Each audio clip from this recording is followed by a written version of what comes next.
Let's turn our attention now from England to their constant rival, France.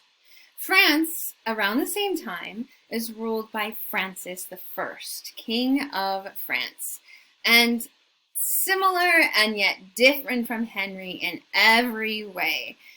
He too wants France to be the cultural force in Europe. In fact, it is Francis I who invited the Italian master Leonardo da Vinci to his court, and it is in France that we see heavily influencing the Mannerist style that we learned about last week.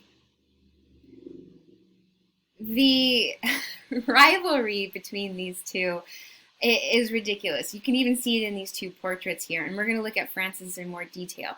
But while Henry was rough and intimidating, Francis was very smooth and charming.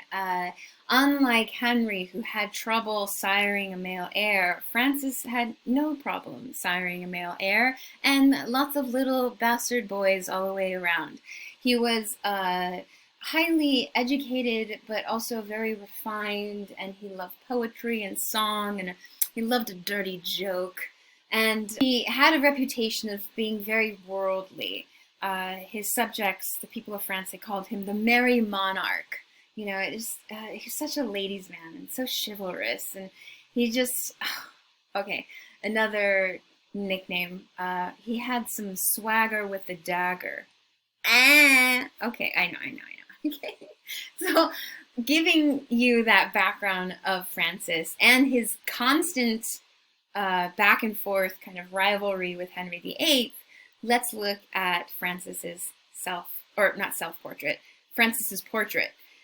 The portrait is by Jean Clouet, and in this portrait we see a young Francis I with a jaunty cap, remarkably similar to that of Henry VIII, and he stands or sits at this green velvet table and this red damask silk background.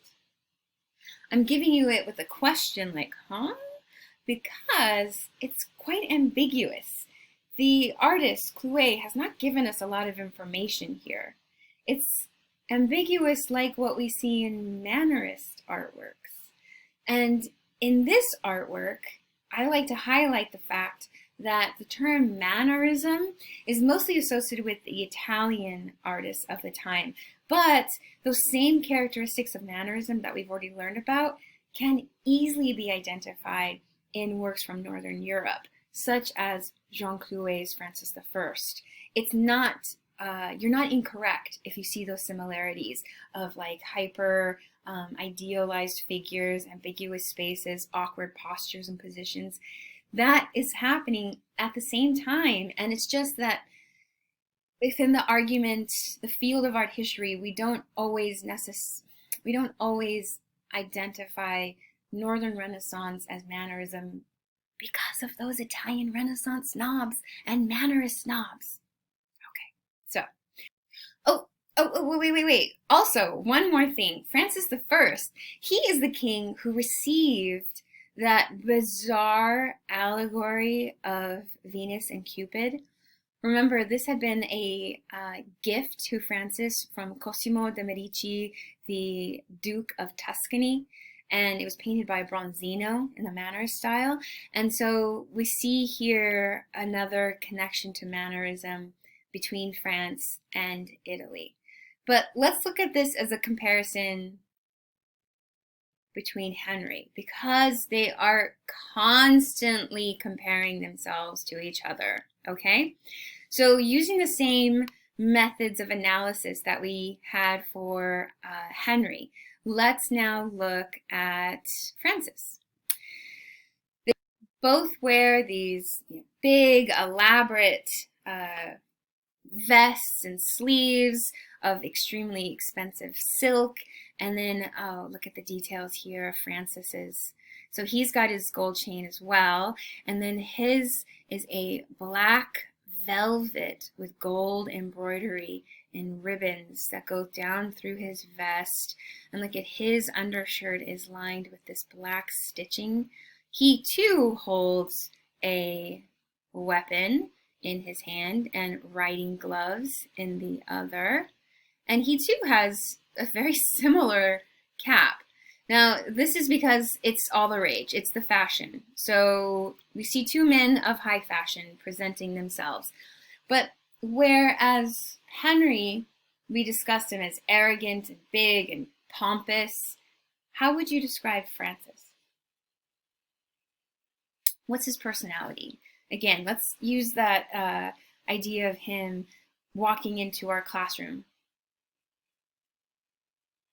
One of you would say perhaps calm, charming. I know what you're thinking. You thought sexy, didn't you? You have a thing for guys with big noses, huh? I know these things, yeah. Well, apparently the big nose is a trait of the kings of France, but it also is a sign of some virility down there. Oh my God, Miss Cortez. I know, I'm so sorry. I didn't mean to embarrass you. But the big nose is significant. What else? In comparison to Henry, he almost has like a little like snicker or a smile, doesn't he? Right? Henry's so stern. More warm, more open. He's still powerful. In fact, he fills up the space even more than Henry. Look at, he's so big and powerful that his sleeves can't even be contained within this. He too, athletic, strong. He's got his riding gloves. He too wields that sword, intimidating, but it lacks the same violence, doesn't it? One other thing about that sword. Okay, I told you that he had that swagger with a dagger. All right, I know. I'm sorry if this is grossing you out right now, but many art historians, I'm not saying it was me, but many art historians have suggested that this sword, the hilt of the sword is phallic, like a penis, and then the base of the hilt, the way that he's holding it's kind of like he's holding his penis. I know, but it's speaking to like fertility, virility, and remember that Francis doesn't have the same problem as Henry in siring a male heir. So there's that going on. Okay. What else do you want to say about this piece?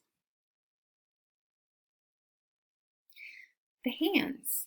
So not only is he is he holding his gloves and holding his sword, but in comparison, let me move out of the way again. He's more relaxed, more open, not so tight-fisted, resistant, forceful, right? So there's a lot that can be presented in what on the surface just looks like a very simple portrait of a king, a ruler.